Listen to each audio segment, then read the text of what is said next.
tivemos aqui semana passada, mas foi um evento conjunto de todas as lojas, foi inclusive do Pitágoras, com a presença do Tim Boyd, que foi o presidente internacional da Sociedade Teosófica. E hoje, a partir de hoje, né, todas as nossas palestras de sextas-feiras serão neste endereço. Então, vão divulgando, por favor, para quem vocês puderem, trazer novas pessoas, para a gente conquistar novamente o público que a gente tinha lá na Anita Garibaldi. Algumas vão se perder, com certeza, porque por mais que a gente tente fazer a comunicação, então quem entra no nosso site, entra no nosso Facebook, tem a mensagem lá do novo endereço, né? Mas muitas vezes as pessoas não entram e acabam, a loja Liberdade acabou, não, nós mudamos de endereço. Estamos aqui agora, sempre às sextas-feiras, e vamos manter aqui também, não só as palestras às sextas-feiras, como nós vamos manter também os nossos cursos que a gente tinha às terças-feiras. São cursos fechados, para quem quiser participar é necessária a inscrição para fazer os cursos. Então, no dia 15 de março, nós vamos iniciar um novo workshop aqui, fechado para quem realmente quiser participar. E esse workshop vai ser embasado em ensinamentos de Ramana Maharshi. Vai ser intitulado Quem Sou Eu? Se a gente perguntar para a gente mesmo quem sou eu, você vai observar que você vai falar, eu sou o Osmir. Você vai falar, eu sou Ricardo. Você vai responder a coisa pela mente, aquilo que a gente acha, aquilo que a gente é, aquilo que a gente está acostumado desde quando nós nascemos, nós somos induzidos a nos conhecer como pessoas. Mas o objetivo desse workshop é mostrar, e inclusive alguns exercícios, para que realmente a gente compreenda um pouco mais profundamente quem sou eu efetivamente. Eu sou muito mais do que uma pessoa, eu sou um espírito. E eu sendo um espírito, eu sou conectado com Deus.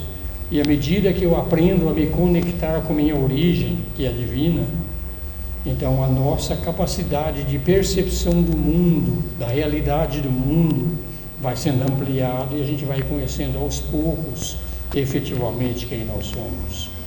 E o dia que a gente aprender efetivamente quem nós somos, como eu estou falando, não intelectualmente, não pelo conceito que papai e mamãe nos ensinou, que a escola nos ensinou, o conceito real de que eu sou um espírito. Então, quando isso acontecer, nós seremos novos seres, novos mestres, novos benfeitores da humanidade. Vamos ser realmente seres totais. Hoje somos muito limitados, e a nossa limitação é em função do nosso desconhecimento.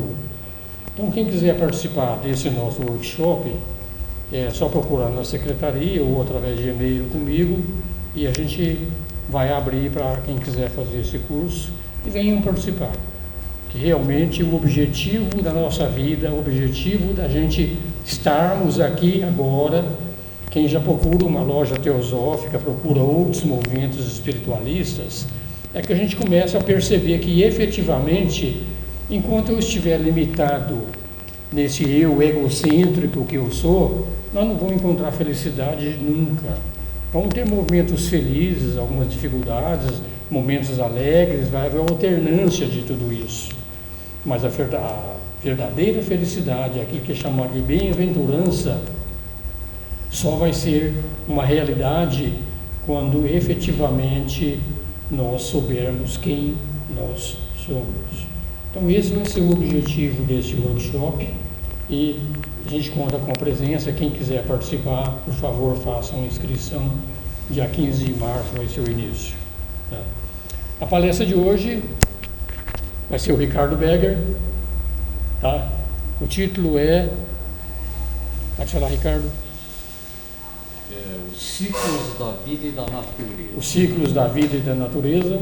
Depois o Ricardo vai falar sobre a palestra. E vamos já adiantar também que a semana que vem, quem vai dar a palestra vai ser o Dorival. Vocês conhecem o Dorival, tá?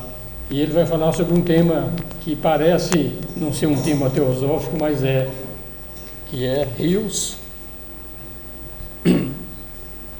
e córregos da cidade de São Paulo. Mas é saber que realmente o que é a natureza, que rios que são esses, o rio Tietê, tem inúmeros rios em São Paulo que a gente desconhece.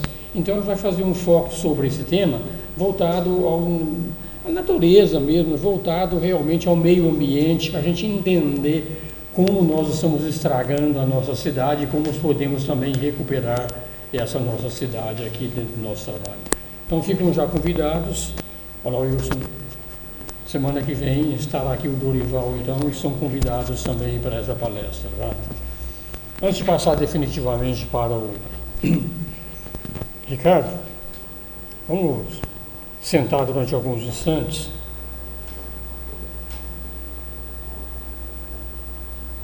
O mais confortavelmente possível.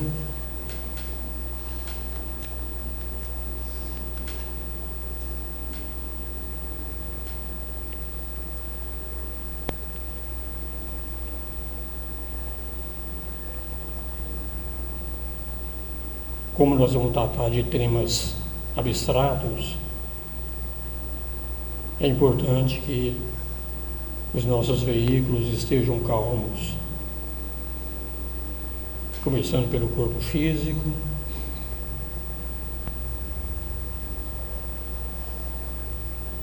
o mais confortavelmente possível.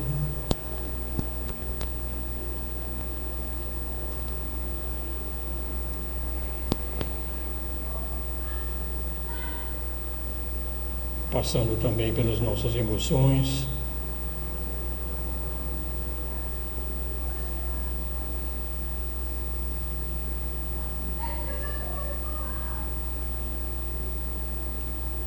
E finalmente pelos nossos pensamentos.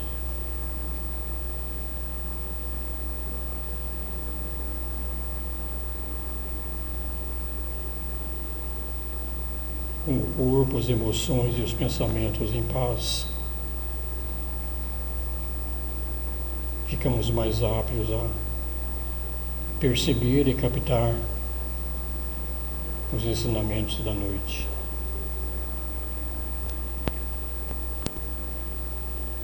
Ó vida oculta que vibras em cada átomo, ó luz oculta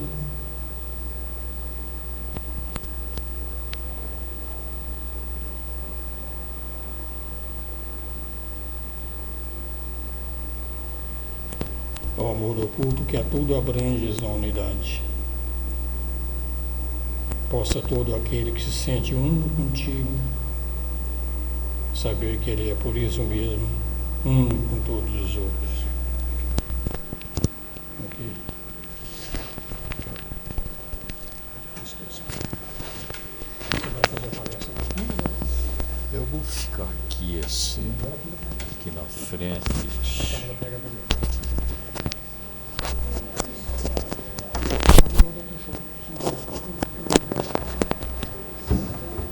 Aqui tem laser também? O laser. Tem luz aqui. Aqui é luz. Tá. Aqui adianta e volta para a frente. Tá, tudo bem. Obrigado.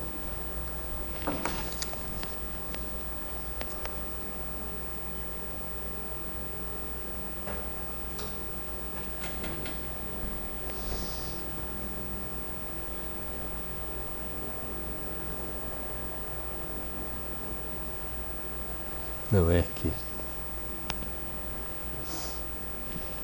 não está entrando lá? Ah, tá.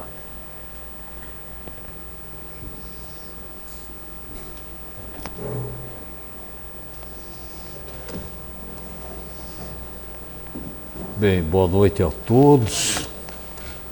Prazer muito grande estar aqui hoje,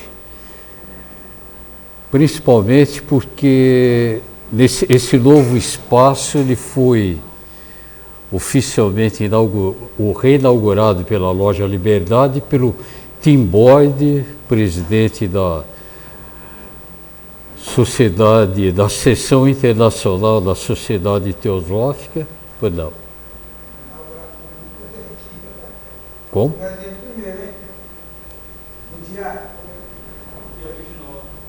foi inaugurado pela, foi comigo, cara. E coincidentemente, o tema hoje é relacionado com ciclos. Eu destaquei aqui um artigo que eu achei sobre Encerrando Ciclos, que é atribuído ao Fernando Pessoa, que também era um escritor teosófico, que ele fala: sempre é preciso saber como uma etapa chega ao final.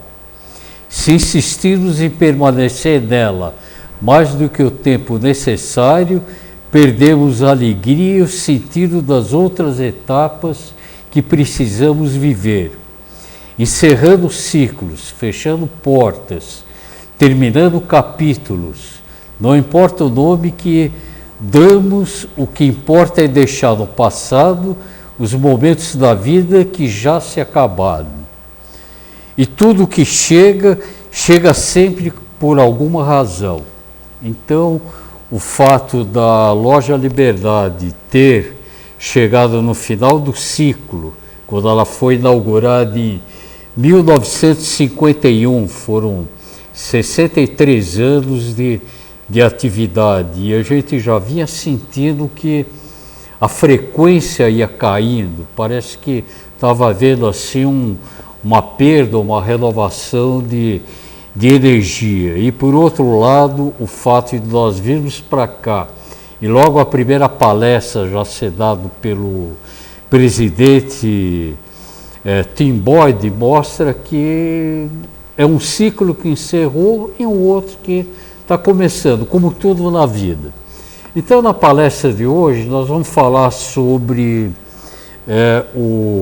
ciclos, mostrando que, na realidade, tudo que acontece no macrocosmo acontece no microcosmo. As leis universais são as mesmas, não existe uma separação no universo, é uma coisa só. Então,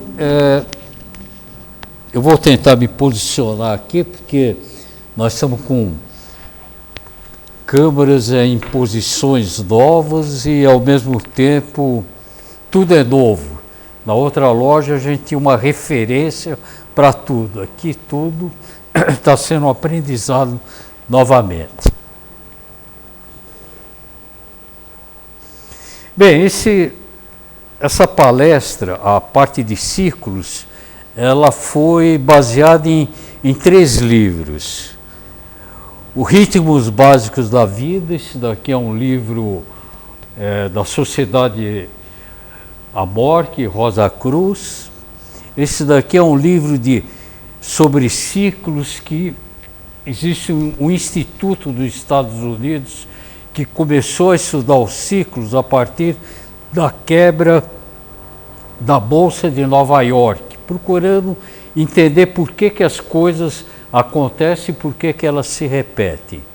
E o Ritmos da Vida, que é mais baseado nos diversos biorritmos que existem, o físico, o mental, o astral, o causal, principalmente. O objetivo da Sociedade Teosófica, ou da Teosofia, nós conhecemos, mas o terceiro objetivo fala: investigar as leis não explicadas na natureza e os poderes latentes do homem. Ou seja, a partir do entendimento daquilo que rege a natureza, daquilo que rege o mundo da manifestação, nós também aprendemos a conhecer melhor o homem e a conhecer a nós mesmos, porque nós somos entrelaçados. Eu pensei uma frase do Heráclito. O Heráclito foi um filósofo pré-socrático que viveu 500 anos antes de Cristo, e ele falava que nada é permanente, exceto a mudança. Ou seja, tudo está mudando ao tempo todo, não existe nada permanente, nada que garanta a permanência. Isso a gente observa na nossa vida. Se a gente olhar uma foto nossa de alguns anos atrás, nós vamos ver que nós mudamos, o nosso círculo de relacionamento mudou, no ambiente mais externo, uma série de coisas mudaram. Se nós estudarmos história, nós vamos ver que ao longo da história não teve nenhum império, nenhuma civilização, por mais forte, por mais poderosa que ela fosse, ela conseguiu permanecer no poder muito tempo. Então começamos desde a época da Babilônia, o Império da China, o Império Egípcio, a civilização egípcia, o Império Romano, o Império Britânico, agora nós temos o Império Americano. Todos eles tiveram o seu período de existência, passaram por mudanças, tiveram um ciclo de crescimento, um ciclo de expansão e depois um século de declínio novamente. Então a Babilônia foi o primeiro grande centro da civilização. O que restou da Babilônia hoje? O Iraque e o Irã. O Egito já foi um grande império. O que sobrou hoje? O Egito como parte integrante do terceiro mundo. Portugal, Espanha já dominaram o mundo através das grandes navegações, através das grandes descobertas. Quem é Espanha e Portugal hoje em dia?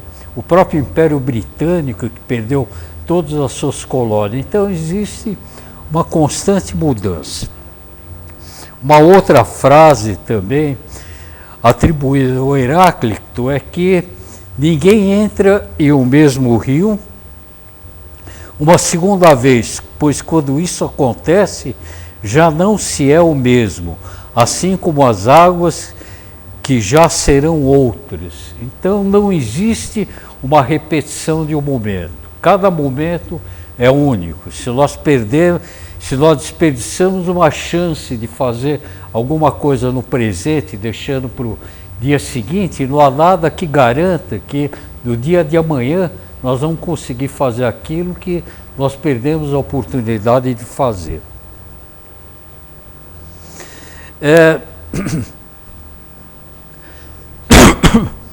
Para dar um exemplo de mudança, aparentemente nós aqui como habitantes da Terra, nós temos sensação que tudo é estável. No entanto, nós estamos a velocidades impressionantes.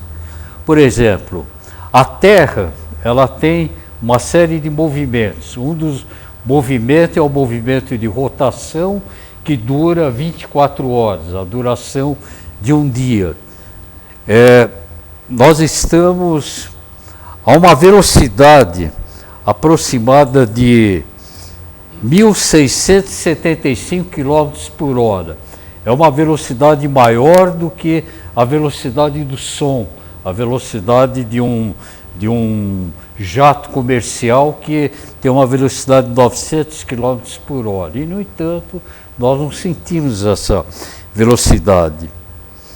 Nós estamos sujeitos a uma outra velocidade, que é a velocidade de translação, que é a velocidade da Terra, em que em 365 dias ela dá uma volta no Sol. Essa velocidade é de 606 km por hora, ou seja, é uma velocidade que em poucos segundos nós estaríamos em Salvador, na Bahia. Existe uma terceira velocidade, que é a velocidade de deslocamento do Sol dentro da Via Láctea. Eu não sei se isso daqui está correto, que aparece segundo, mas de qualquer maneira, mesmo que seja quilômetros por hora, são 938 milhões de quilômetros por hora. A Via Láctea como um todo, ela está se deslocando, também está se deslocando na direção da galáxia Andrômeda e também está se deslocando na direção da constelação de Leão, a uma velocidade de 600 km por segundo.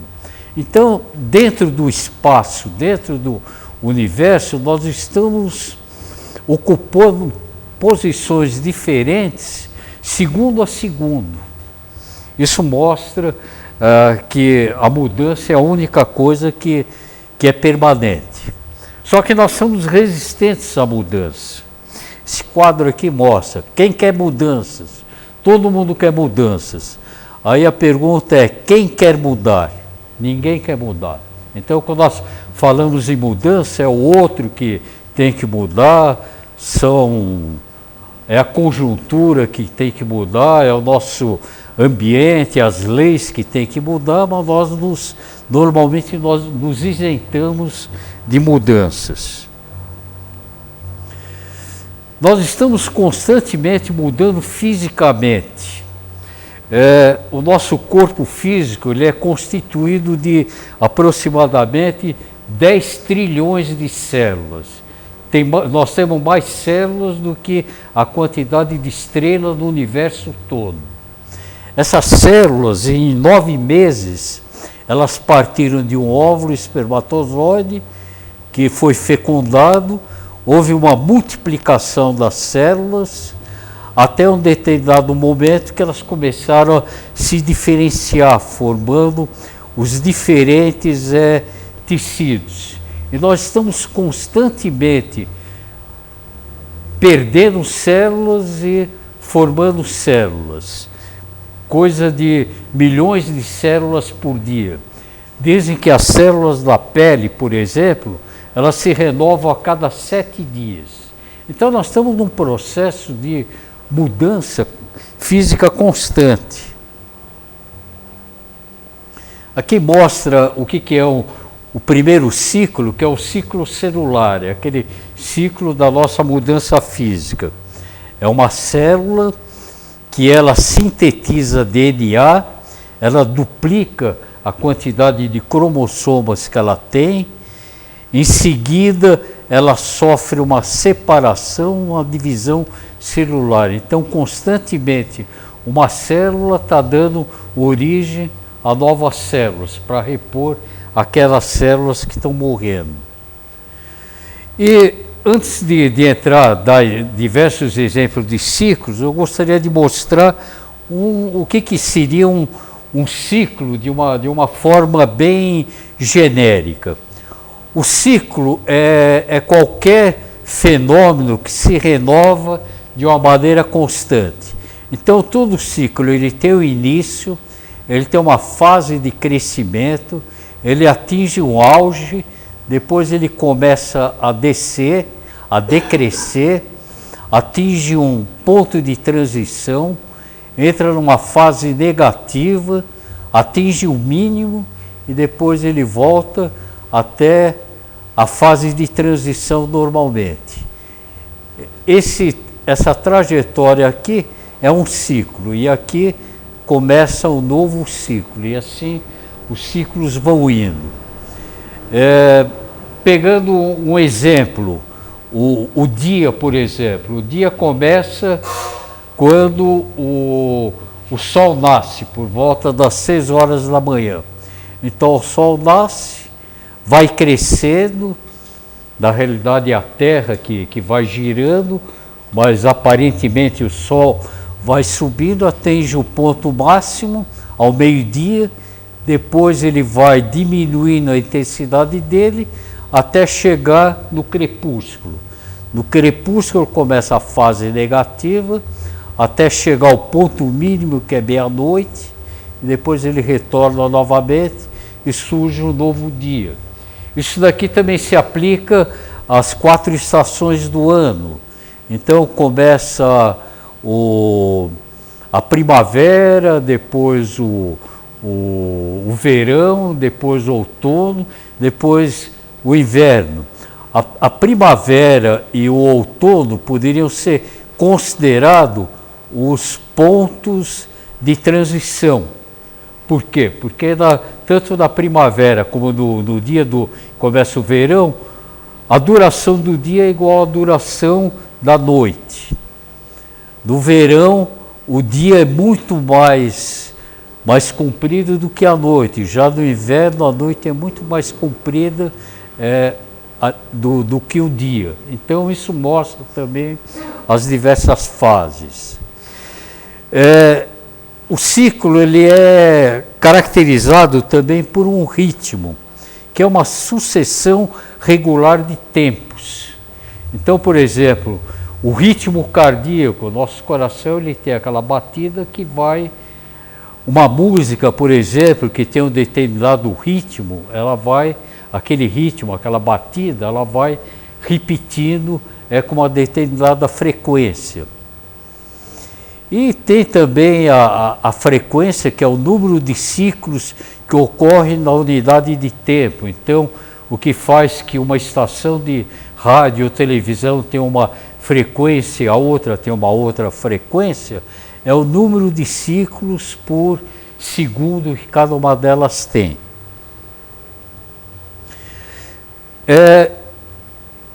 Existe o princípio da vibração, que é um dos princípios de Caibalion, os princípios herméticos, que ele fala, nada está parado, tudo se move e tudo vibra.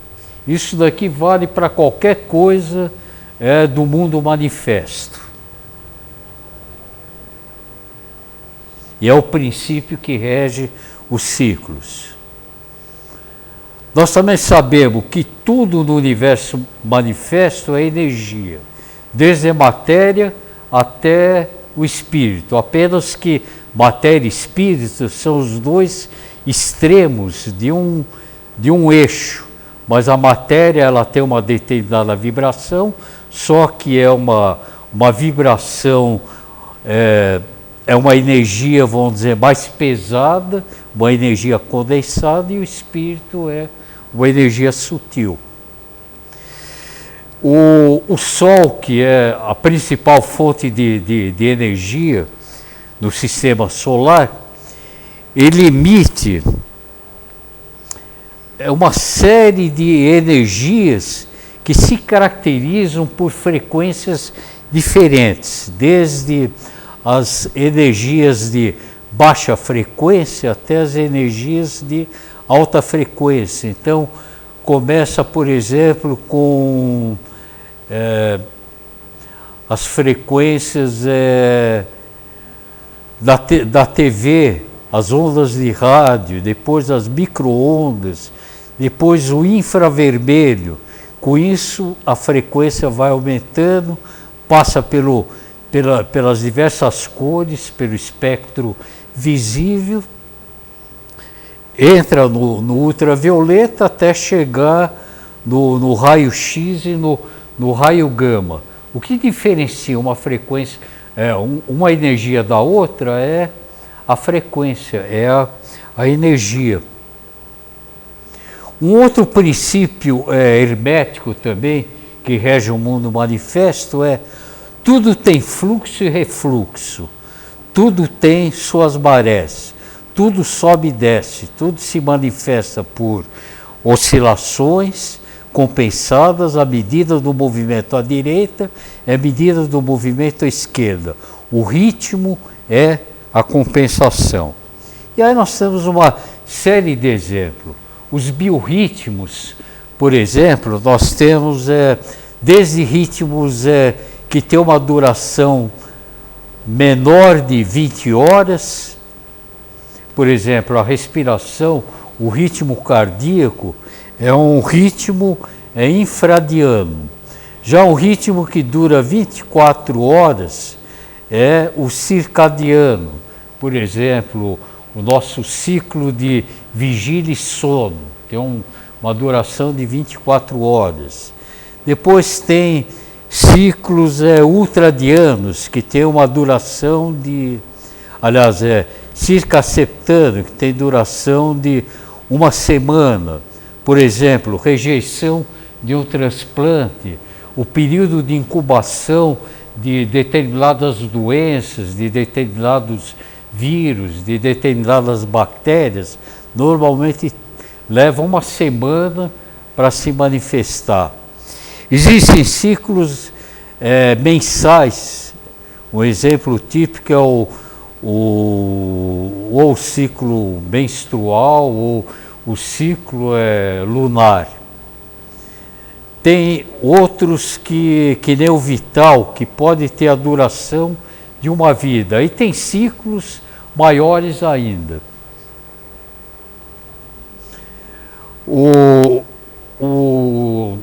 A batida do coração, ela é medida pelo eletrocardiograma. O eletrocardiograma, ele é um ciclo também, porque de tempos em tempos ele repete o mesmo momento.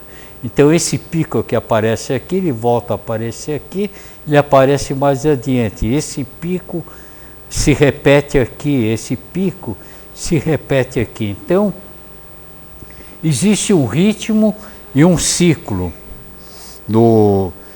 da frequência cardíaca, normalmente provocado por 4 tempos, no momento em que o sangue entra nas aurículas, depois quando o sangue passa para os ventrículos e quando o sangue passa para as artérias. Então, desde a fase intrauterina, quando o coração começa a bater, até o final da existência da pessoa, esse ritmo aqui ele está se manifestando o tempo todo.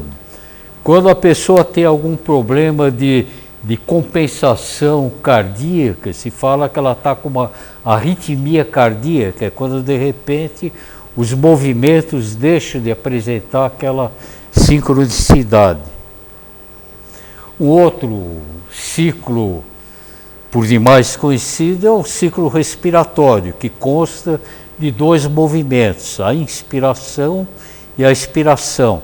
Esse é o momento, é a fase positiva e essa é a fase negativa. Essa é a fase da entrada de energia, essa é a fase da saída da energia. O ciclo das ondas cerebrais, dependendo da atividade cerebral que nós exercemos, o eletroencefalograma ele acusa ciclos diferentes. Acordado tem esse formato. Acordado em estado de descanso, tem esse tipo de... Na hora que a pessoa dorme, ela tem esse tipo de movimento. E quando ela atinge o sono profundo, ela tem esse movimento. E o que a gente verifica é que todos eles têm a fase positiva, a fase negativa, típica de um ciclo. Nós temos um relógio biológico dentro de nós que é controlado pela glândula pineal, que é uma glândula situada no centro do cérebro. É ela que regula o dia à noite, o estado de vigília e a necessidade de sono que nós sentimos à noite. Aqui nós estamos no sono profundo, a temperatura atinge o ponto mais baixo por volta depois das 6 horas, quando o sol nasce, e o sol ele tem uma influência sobre a glândula pineal, ocorre a secreção da melatonina, depois aqui ocorre o pico de secreção do cortisol, pouco antes do meio-dia é um momento que nós estamos mais alertas. Após o meio-dia, a hora de melhor coordenação. Pouco antes do final da tarde, a hora de maior eficiência cardiovascular e força muscular. Então, a CBF, a Federação Paulista de Futebol, quando ela marca um jogo de futebol às 11 horas da manhã, a condição física do atleta é diferente do atleta que joga às 16 ou 17 horas, por causa desse relógio biológico que existe, independente de condicionamento físico. Depois,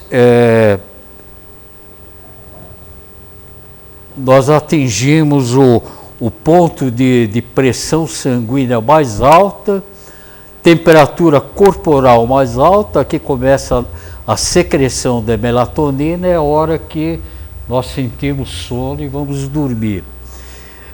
Normalmente nessa hora aqui também é a hora que o sangue está mais espesso, então é o momento que existe o maior risco de doenças, complicações cardíacas, um infarto normalmente. Se é uma segunda-feira de manhã, esse período aqui é um período mais crítico ainda. Então isso mostra como é que nós estamos sujeitos a ciclos, né? Durante o sono também ele tem uma série de ciclos, ele tem 5 estágios, e em cada estágio o eletroencefalograma dá um gráfico diferente. Então, o primeiro estágio é o sono leve. O segundo estágio, que equivale de 45% a 55% do nosso sono, as batidas do coração diminuem e cai a temperatura do corpo. Depois nós entramos no estágio do sono profundo, e aí começa a ser emitidas as ondas delta. Depois nós entramos num sono bastante profundo, em que o cérebro produz mais ondas deltas. E finalmente nós atingimos um estágio que é o estágio dos sonhos. Então isso mostra que, apesar da gente ter a sensação que foi dormir às 11 horas e acordou às 6 e não houve alteração nenhuma, nós passamos por uma série de estágios diferentes. Isso daqui mostra um gráfico também, os diversos estágios que tem. Então, quando a pessoa vai dormir, ela vai passando de um estágio até o quarto. Quando chega no quarto, ela volta novamente, vai passando novamente por esses estágios, que deu ciclo, até chegar no sono REM. O sono REM é aquele sono em que nós sonhamos. Então, no primeiro momento, por volta de 1h30, ocorre o primeiro sonho. Depois, novamente, nós vamos atravessando os 4 estágios, voltamos, por volta de 3 horas, nós temos 10 minutos de sonho. Isso é para um adulto normal. Depois, já não se vai mais para um estágio tão profundo, se volta mais 15 minutos de sonho. Aí o sono vai ficando mais leve, aí chega de 30 a 60 minutos de sonho. E finalmente nós acordamos. Então, o nosso sono de 8 horas é uma série de estágios cíclicos. Isso daqui vale para o adulto normal. Uma criança, principalmente nos primeiros meses de vida, ela chega a ter 80% do sono dela do estágio REM, ou seja, a criança passa mais tempo sonhando. Não sei se isso tem alguma relação com o vínculo que ela ainda tem, com a proximidade que ela ainda tem com a vida espiritual. E normalmente uma pessoa idosa, ela permanece no estado de sonho apenas de 5 a 10% do sonho total. Então isso mostra que todo dia nós temos um ciclo. Se nós somos acordados, ou se alguma coisa nos acorda nesse momento aqui, é a hora que nós nos lembramos do sonho. Se nós somos acordados pelo despertador ou por alguém, alguma coisa externa aqui, normalmente nós não nos lembramos do sonho. Um outro exemplo típico de ciclo que tem diversos estágios é o ciclo menstrual da mulher. Tem um período de sangramento, dias inférteis, dias férteis e dias inférteis. completando 28 dias. Esse ciclo aqui nós vamos saltar, é um ciclo das reações de metabolismo que ocorrem nas células em que nós liberamos energia. Quem estudou bioquímica, o famoso ciclo de Krebs, fundamental para o aproveitamento do oxigênio. Tem os famosos biorritmos, que os mais conhecidos são o biorritmo físico, que é essa linha azul, ela tem uma fase negativa, depois uma fase positiva, depois uma fase negativa de novo. O biorritmo ele tem duração de 23 dias e já foram feitos estudos nos Estados Unidos e no Japão, e normalmente quando a pessoa se encontra nessa fase negativa, é a hora que ela está mais propensa a sofrer acidentes físicos. Nesse estágio aqui é um estágio principalmente em atletas que ela tem mais exposição física. Depois tem o biorritmo emocional, que rege as emoções. É um ciclo que tem uma duração de 28 dias. E tem um ciclo intelectual que também tem a sua fase negativa, sua fase positiva, e tem uma duração de 33 dias. Então, se a pessoa, isso daqui varia de pessoa para pessoa. Então, se ela prestar o exame do Enem aqui, provavelmente ela vai sair melhor do que se ela prestar o exame do Enem nesse período aqui.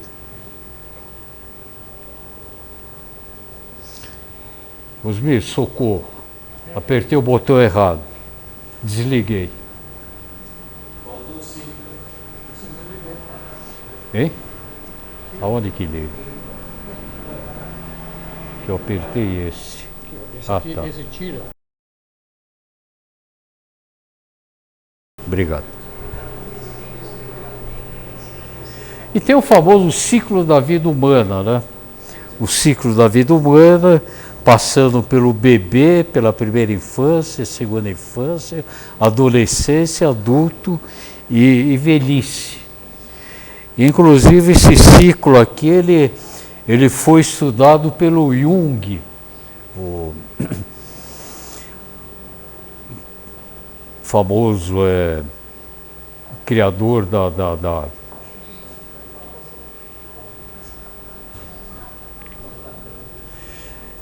E ele verificou que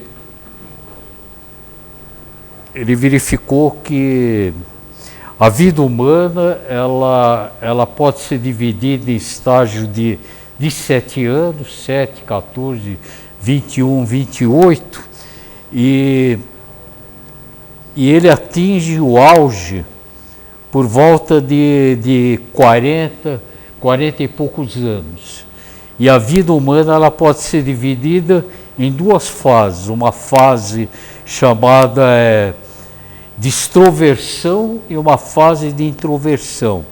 Esse é o momento em que o ser humano está mais voltado para o mundo exterior, e a partir daqui é a hora que ele começa a se interiorizar, tem mais buscas interiores, se torna, vamos dizer, mais introvertido. Esse ciclo é um ciclo também bastante conhecido. O ciclo astrológico, o ciclo da reencarnação. Nós sabemos que a morte, o processo de morte, ele não ocorre de uma vez, ele ocorre em diversas etapas. A primeira morte é a morte física, na hora que o corpo físico deixa de existir. Aí os demais corpos eles passam para o plano astral, que corresponde também ao umbral, ou então o purgatório do catolicismo. Aí ocorre uma segunda morte e o corpo mental e os outros corpos passam para o plano mental inferior, que corresponde ao Devachan, corresponde ao paraíso. E finalmente chega no momento em que esse terceiro corpo também deixa de existir. Aí os átomos permanentes passam para o corpo causal e aí começa o processo de uma nova vida, começando a formação primeiro de um corpo mental, depois de um corpo astral e depois do corpo físico. Então, quando a criança nasce, ela já nasce com esse conjunto. Ciclo de vida dos animais, um caso típico é o caso das aves, da galinha, que o ovo dá origem ao pintinho, rompe a casca, dá origem ao pintinho, que dá origem à galinha, que bota o ovo e volta novamente nesse ciclo.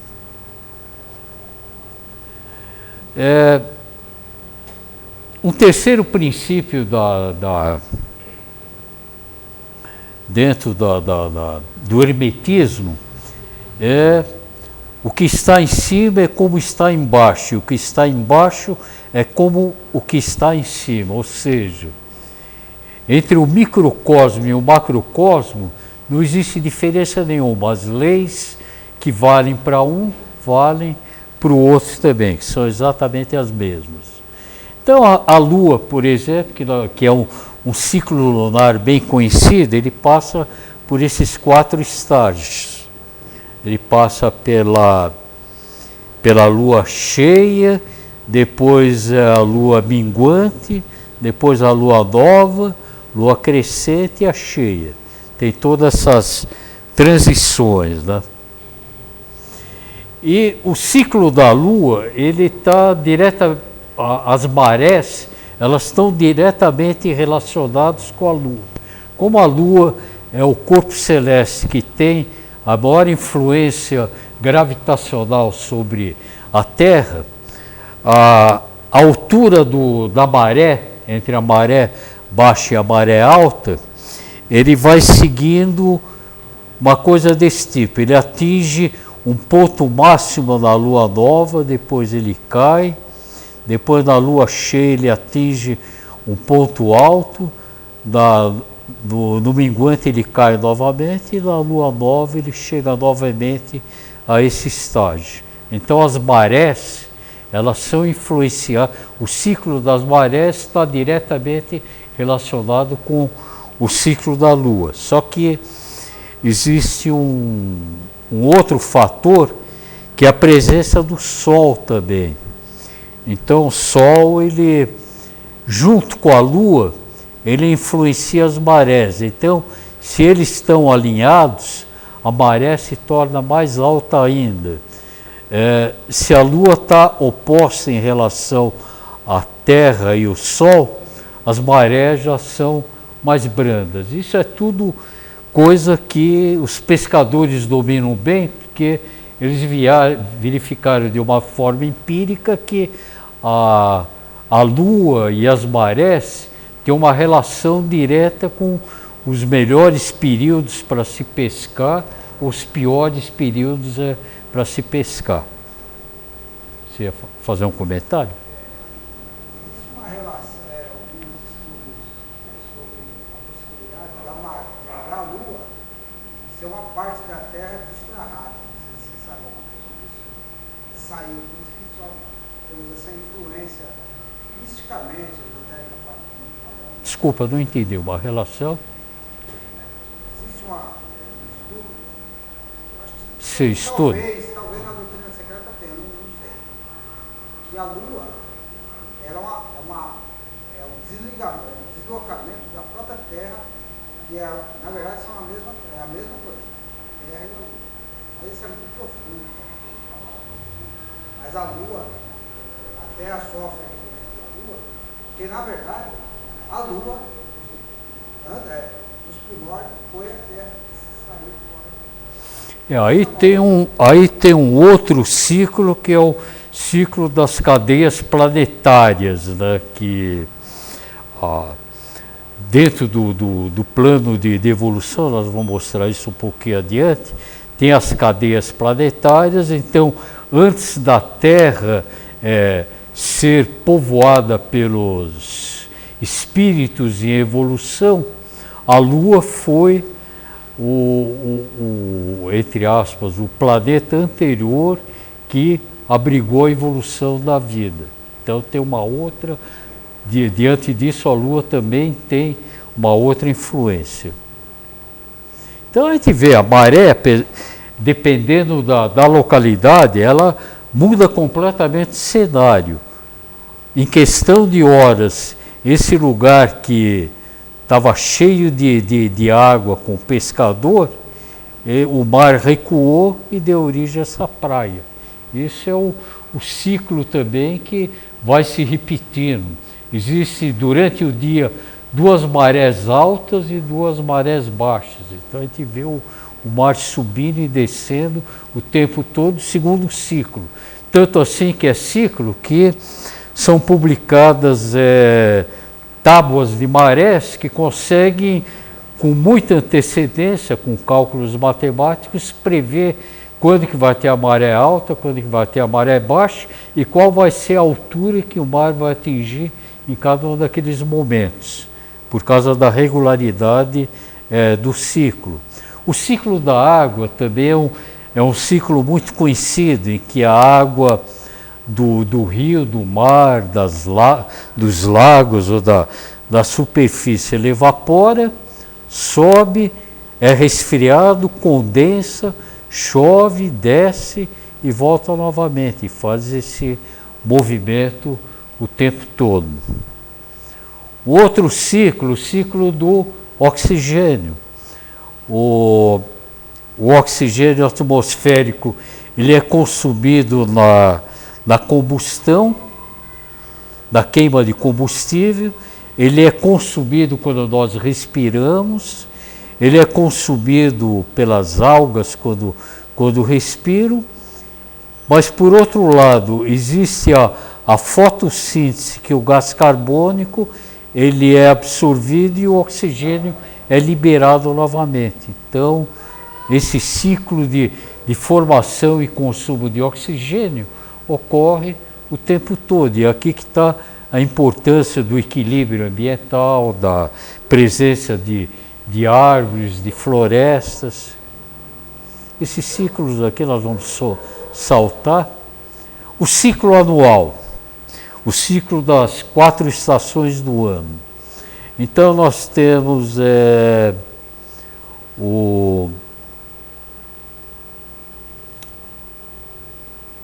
começando aqui pelo verão, 21 de dezembro, em que o sol, o dia é maior que a noite. Depois o verão vai para outono, em que os dois se igualam. Depois vamos para o inverno e depois vamos para a primavera. Isso só acontece porque a Terra ela tem uma inclinação de 23 graus e ela faz um movimento. Então, por causa desse movimento, existe essa alternância de estações.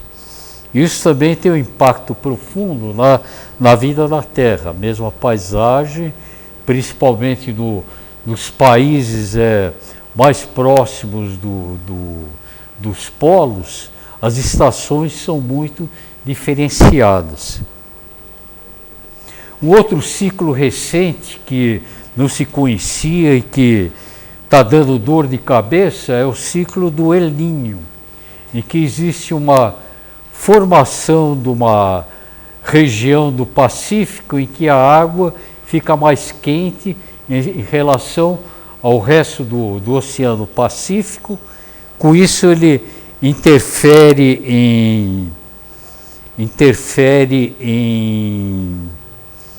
nos ventos alísios, que são aqueles ventos que se movem na altura do Equador e afeta o clima.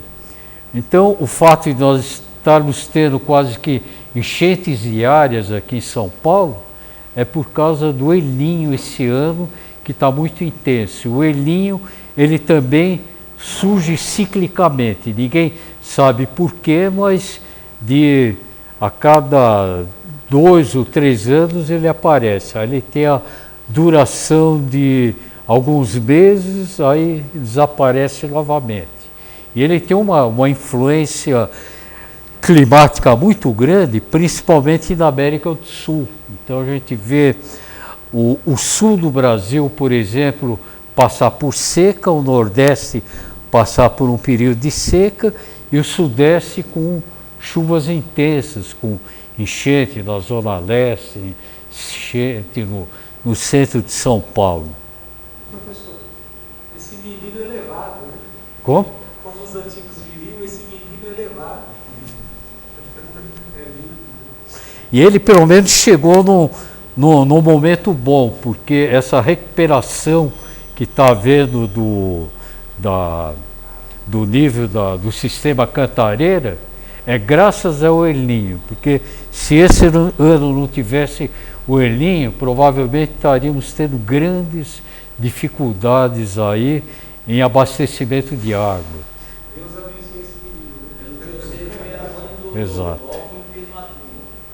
Como? Pelo que eu sei, foi a mãe do Alckmin que fez uma. Aí acho que o Alckmin ele tinha algum mapa lá que garantia que esse ano ia chover bastante. Então ele ficou tranquilo. Um outro ciclo que existe, que mostra que tem ciclos curtos e tem ciclos extremamente longos, é o ciclo das eras glaciais, é o ciclo da era do gelo. Então, existe um registro, que eu não sei como é que foi feito, mas foi feito por vias indiretas, dos últimos 420 mil anos da Terra. E esses ciclos eles mostram que aproximadamente a cada 200 mil anos surge uma era glacial, que são essas eras aqui, que a temperatura cai. Então, a calota polar vai crescendo, o gelo vai descendo, provavelmente chegando na África, congelando o mar Mediterrâneo, e só a zona equatorial que fica protegida. E hoje nós estamos nesse estágio. Então, uma dúvida que existe, inclusive, entre alguns climatologistas é quanto desse aumento da temperatura global é devido ao ciclo das eras glaciais e quanto que é devido a essa fase aqui que nós estamos caminhando para uma nova era interglacial, que naturalmente vai havendo um degelo. Então o degelo está ocorrendo nas neves permanentes, nas cordilheiras, na própria Groenlândia, no Alasca, que a parte gelada está diminuindo. Não se sabe ainda se é um fenômeno natural ou um fenômeno provocado pelo homem ou as duas coisas. E um outro princípio que nós estamos recorrendo também do princípio hermético é tudo é duplo, tudo tem dois polos, tudo tem seu par e oposto, o semelhante e o dessemelhante são uma coisa só, os opostos são idênticos em natureza, mas diferentes em grau. Os extremos se tocam, todas as verdades são meias verdades. Todos os paradoxos podem ser reconciliados. Ou seja, uma fase positiva de um ciclo é sucedida por uma fase negativa. Isso em tudo que é cíclico. Então, dentro do budismo, o budismo que dá ênfase muito grande ao sofrimento como uma característica da vida humana, na realidade, o sofrimento e o prazer são dois polos, são os pares de um mesmo sistema que vão se alternando. Um outro exemplo de ciclo também, já saindo fora da Terra, são as famosas manchas solares. O Sol, a gente sabe que na realidade ele é gasoso, ele é composto por um plasma, mas ele tem altíssimas temperaturas e um movimento muito grande de rotação, o plasma se movimentando. Então surgem explosões que são as manchas solares. E essas manchas solares, foi verificado que elas atingem um pico de 11 em 11 anos. E elas também têm uma grande influência na Terra.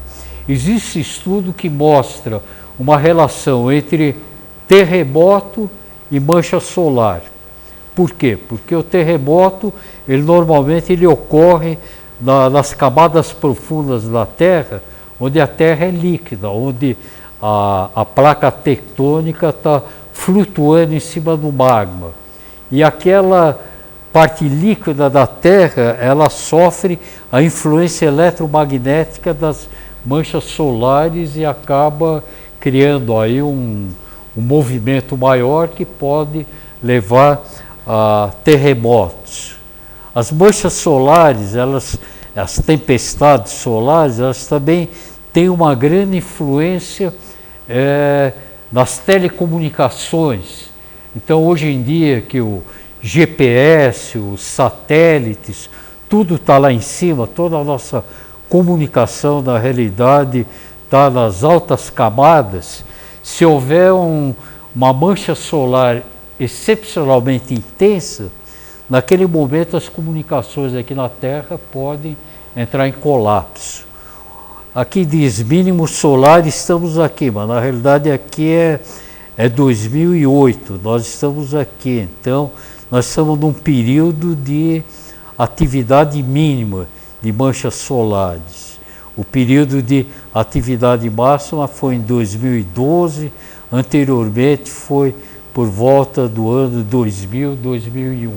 Isso mostra o aspecto cíclico já fora da Terra.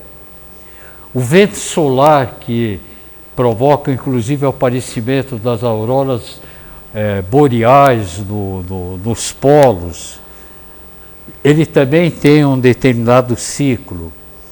Os ciclos planetários, cada planeta tem um período que ele que ele faz um movimento de translação em torno do Sol. E o que é interessante, todos fazem um movimento no mesmo sentido e no mesmo plano. Não é que um fica mais em cima, o outro fica mais embaixo. É uma coisa sincronizada. Então o Mercúrio, por exemplo, o ano lá tem uma duração de 88 dias, já em Vênus 226 dias, a Terra 365. Já Plutão, em relação à Terra, o ano lá tem uma duração de 248 anos terrestres. Isso também é algo que pode ser calculado com uma precisão muito grande, por causa do ciclo que se repete o tempo todo. Os cometas, tem os cometas periódicos, eles também estão sujeitos a ciclo. O cometa mais famoso, que é o cometa de Halley, que vem visitar o sistema solar, não o sistema solar, mas passa próximo da Terra, desde o ano de 1200 e pouco, ele a cada 76 anos, 75, 76 anos, passa pela Terra, dando uma volta no Sol. A Terra, por exemplo, ela pode estar ou aqui, dando uma volta no Sol e depois volta novamente para uma região distante do sistema solar. Parece que ele vai até Netuno e depois acaba voltando. Tem planetas que vêm, inclusive, numa região mais externa do sistema solar. As estrelas também, elas passam por um ciclo. E tem dois tipos de estrela. Todas elas nascem nas nebulosas. As nebulosas são consideradas os berçários das estrelas. E aí pode ser dois tipos de estrela, dependendo do tipo de condensação de matéria ou de gases que ocorrem. Pode dar origem a uma estrela pequena, que depois vira uma gigante vermelha, que depois vira uma nebulosa planetária, que depois vira uma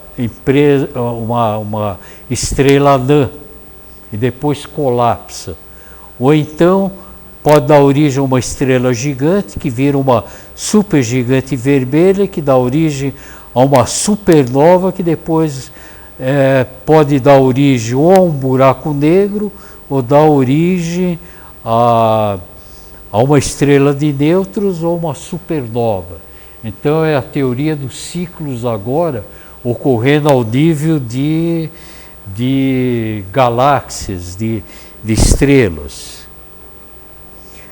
E o ciclo do universo, de acordo com a ciência, o universo ele surgiu do Big Bang, da grande explosão, em que houve o período está havendo um período de expansão, que apareceram as galáxias agora estão se afastando uma da outra, até atingir uma expansão máxima do universo. Segundo essa teoria, depois vai começar uma contração, as galáxias vão voltar a se aproximar novamente, formando buracos negros até haver um colapso do universo, completando um ciclo. E agora existem os grandes ciclos que são descritos na doutrina na doutrina da teosofia, também elas são descritas dentro do hinduísmo, que existe uma série de ciclos. Isso daqui é complexo, nós vamos passar assim rapidamente por cima, só para dar uma ideia, porque para descrever em detalhe precisaria de um período grande. Mas o nosso sistema solar dá origem aos esquemas planetários. Os esquemas planetários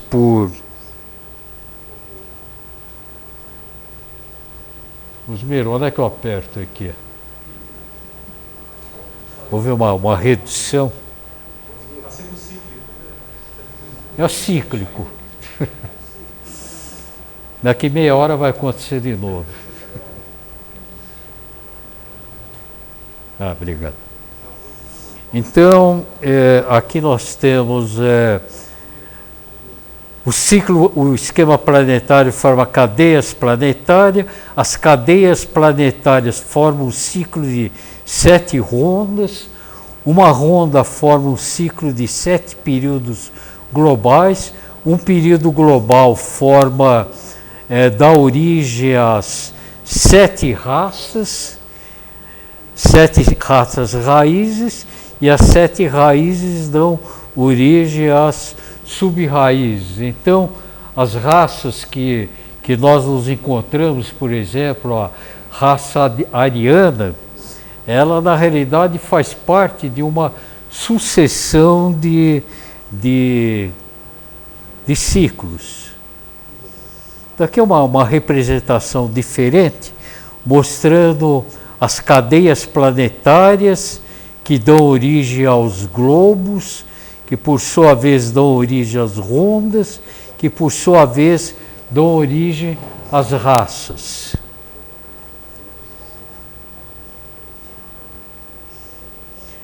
As cadeias planetárias, elas são constituídas no plano manifesto também de 7 globos. Cada um deles vai haver uma passagem de um globo para o outro. Quando termina aqui, passa para a cadeia seguinte, depois passa para a cadeia lunar. Então, quando se falou da Lua, a evolução dos espíritos ocorreu aqui na Lua antes de vir para a cadeia terrestre, que é onde nós nos encontramos no momento. Como?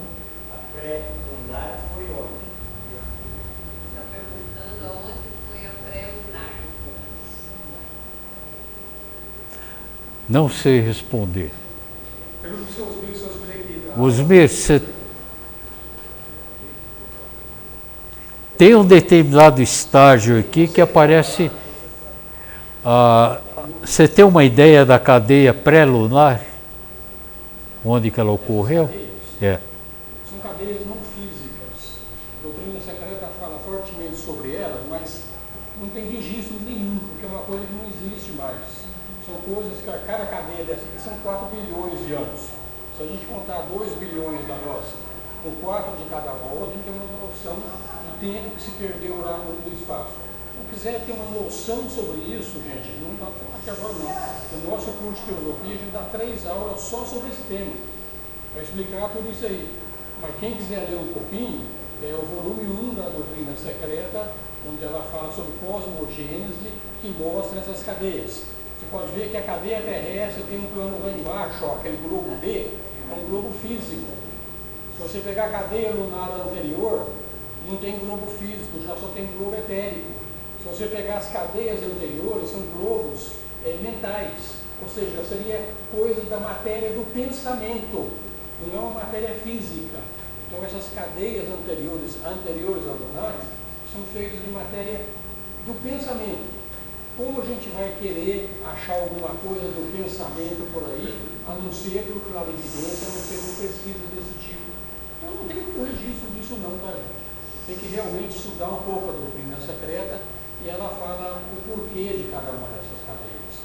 A cadeia de evolução humana, nós na evolução humana. A cadeia anterior seria as nossas consciências na evolução animal. Da cadeia lá pré-lunar, seria a evolução da nossa consciência quando estava aprendendo sobre o reino vegetal. E a primeira cadeia lá seria a nossa consciência quando ela estava trabalhando ainda na evolução mineral.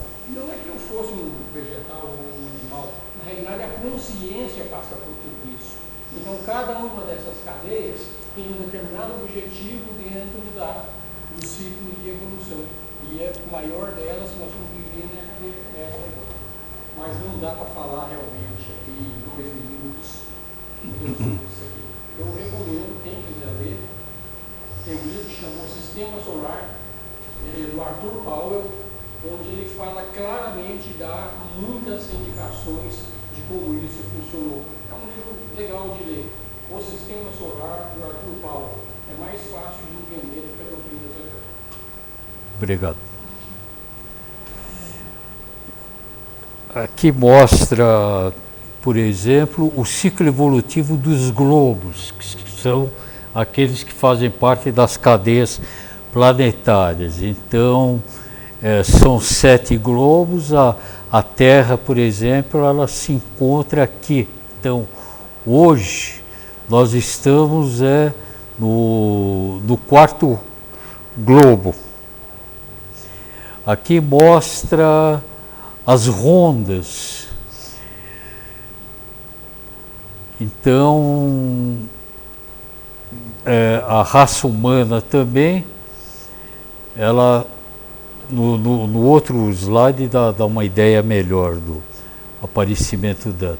E aqui mostra o conjunto da evolução. Então, nós temos graficamente ilustrado as cadeias, depois as rondas, depois em cada ronda as raças que vão surgindo e a evolução da consciência através das diferentes raças. Olhando assim um segmento um pouquinho menor, o estágio anterior da evolução da consciência, que foi a Lua, cadeia planetária Lua, com as suas rondas e com suas raças, e depois, quando completou o estágio aqui, houve uma migração para a Terra, onde também passou por diversas rondas, por diversas raças, até chegar no estágio atual. Então, onde é que nós nos encontramos hoje? Nós nos encontramos na quarta ronda e na quinta raça. O próximo estágio de evolução da raça humana vai ser a sexta raça. Para ter uma ideia, a quarta raça é a raça onde houve um desenvolvimento mais do corpo emocional do ser humano. Então foi a época dos celtas, a época dos atlantes, e esse daqui é o estágio da raça ariana, que é a raça atual que compõe a Terra. E a próxima raça, a sexta raça, está em formação, vai ser uma raça mais espiritualizada que vai surgir aqui. Então a gente vê que o plano de evolução é uma coisa que leva bilhões de anos, não é uma coisa que ocorre em poucas encarnações ou em períodos pequenos. Só o estágio humano são mais de 600 encarnações. Que mostra mais um ciclo, que é o ciclo grande, o ciclo da evolução, em que a mônada ela é projetada do plano monádico, vai descendo pelos diversos planos, até chegar no plano mineral, depois vegetal, depois o animal, o humano, e aí vai subindo de novo. Existe o plano maior ainda, aliás, o ciclo maior ainda, que é o ciclo entre o grande Pralaya, que é o não manifesto, e o grande Manvantara, que é o manifesto. Também forma um ciclo completo. Isso mostra que o manifesto, aliás, o imanifesto, o manifesto, eles também têm uma sequência. E na doutrina secreta se fala: a eternidade do universo em toto como plano, sem limites, periodicamente cenários de universos inumeráveis, manifestando-se e desaparecendo incessantemente, chamados, mais fácil ler aqui, chamados estrelas que se manifestam e centelham da eternidade. A eternidade do peregrino é como um abrir e fechar de olhos da autoexistência. Livro de Dzyan. O aparecimento e desaparecimento dos mundos é como um fluxo regular das marés.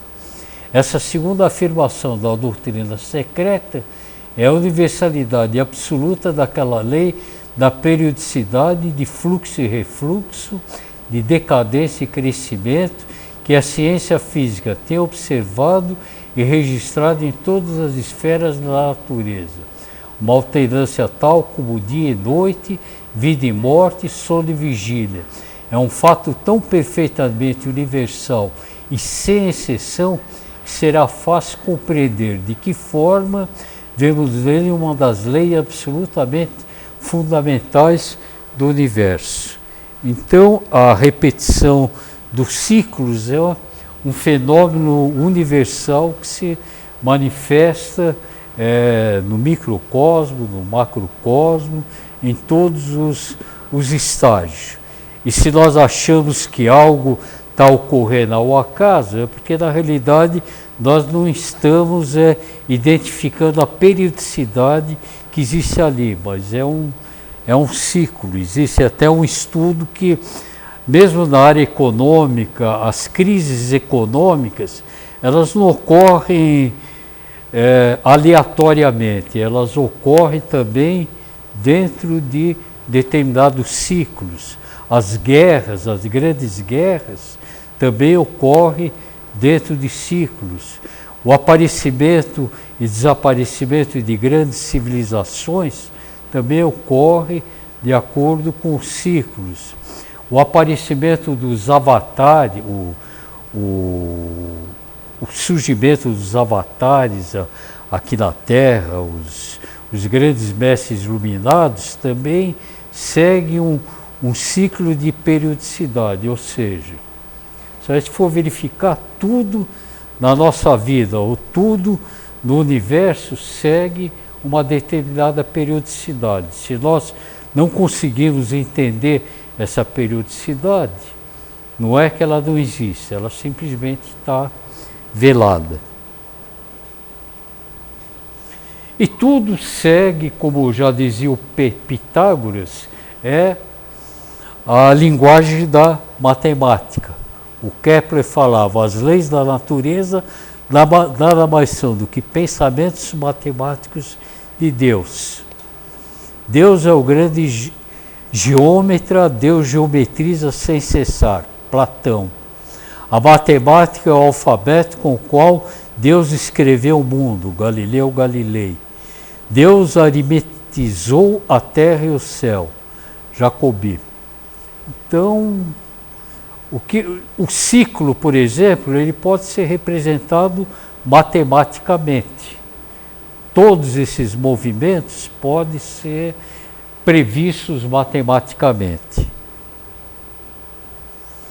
Terminando com a frase do Albert Einstein, há duas formas para viver sua vida. Uma é acreditar que não existem milagres. A outra é acreditar que todas as coisas são milagres. Muito obrigado. Obrigado. Algum comentário cíclico ou acíclico? Pois não, Wilson. Desculpe que eu estou com dificuldade para ouvir. Eu só pego frequência curta.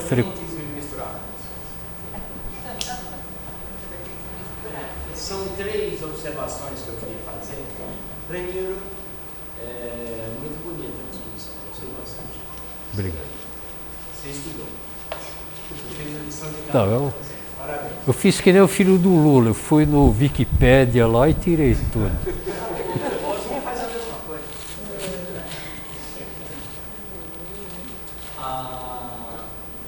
Uma observação que eu queria fazer, uma contribuição, eu não sei se é verdadeira ou não, mas até onde eu vi, El Niño é o aquecimento da água do Pacífico por centenas de vulcões submersos.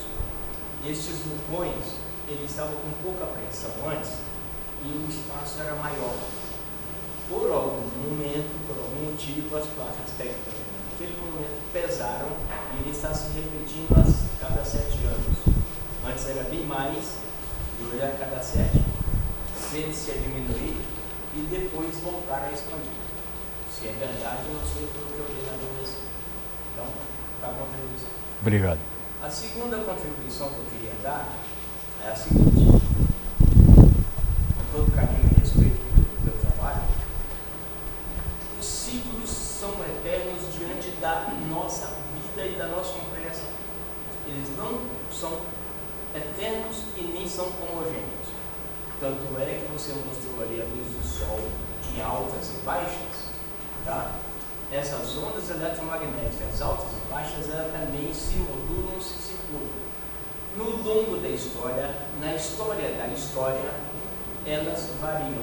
Elas não são, Osni, eu sempre debate muito nisso, elas não são homogêneas não. Elas não são retilíneas. Elas se repetem retilínea diante da nossa curta existência e entendimento. Prova disso é que, aí voltando com o Hermes Trismegisto, quando ele falou, quando o Galileu Galilei, os pessoal todo falou, eles falaram diante de um momento histórico e científico. Isto que eles disseram hoje, parte é verdade, parte não é mais. A ciência já desmorona algumas dessas coisas. E se o Hermes Trismegisto fosse verdadeiro, tudo tem em cima e embaixo e é igual, a gente estava nas cavernas. Semelhante, não igual. Pois é, então, graus diferentes de concepção. Então, não são ciclos fechados e homogêneos também. E a terceira coisa que eu queria pedir para você, como você tem a leitura aí com o nome, dá uma ligadinha para ele, sacanagem comigo. Meu ciclo descendente está forte, dá uma ligadinha para começar a subir.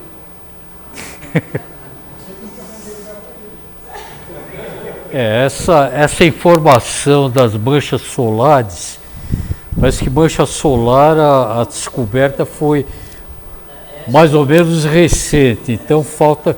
A verdade é que a própria humanidade, os registros diretos que ela tem é muito pequeno, tanto assim que até o aquecimento global, as medidas de temperatura começaram, acho que pouco antes da Revolução Industrial. O que aconteceu antes são levantamentos indiretos. Então, acho que falta um pouquinho de história também para poder estabelecer sequência. O El Niño é o fenômeno mais recente que está sendo estudado. Tem uns que dizem que é porque muda a direção do vento, então o vento joga o nível do oceano mais para o lado da Oceania, e com isso a maré fica mais baixa do lado da América do Sul. Não sei, aí a origem, eu sei que o El Niño ainda é meio um bicho de 7 cabeças, saber a causa exata.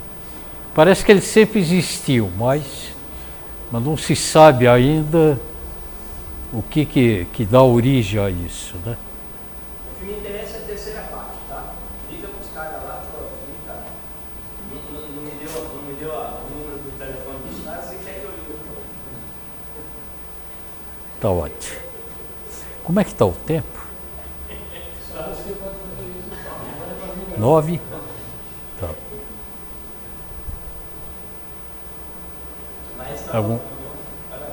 Algum comentário a mais? O Osmir, ele falou bem, essa parte, principalmente essa parte final aí que fala em cadeias planetárias, o Powell, ele tem esse livro, acho que é o Sistema Solar, né? E o Powell, ele, pelo fato dele ser ocidental, ele na realidade era um grande pesquisador. Ele se baseava muito no Leadbeater, na doutrina secreta da Anne Benson, e ele conseguia ocidentalizar a teosofia e colocar num patamar assim um pouquinho mais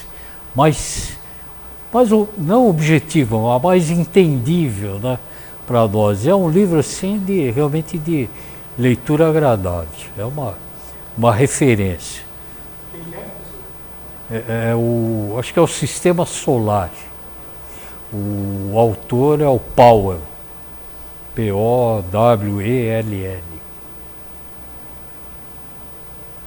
Mais algum comentário?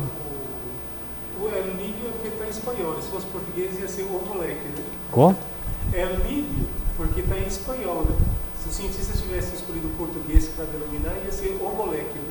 O moleque. Dizem que o nome El Niño surgiu porque parece que quando ele foi observado as primeiras vezes, coincidia com dezembro, que é a época de nascimento de Cristo. Então, El Niño é o garoto, o menino, né? Que deram esse nome por causa da relação com a época, com o aniversário do nascimento de Jesus. Então, mas existe outro fenômeno que é oposto ao El Niño, que é Laninha. E também, esse eu não conheço, mas é o contrário. O português do Brasil seria um safadinho. Tá ótimo, gente. Então, muito obrigado. Foi um prazer começar na nova casa aí. A gente fica à disposição. Obrigado.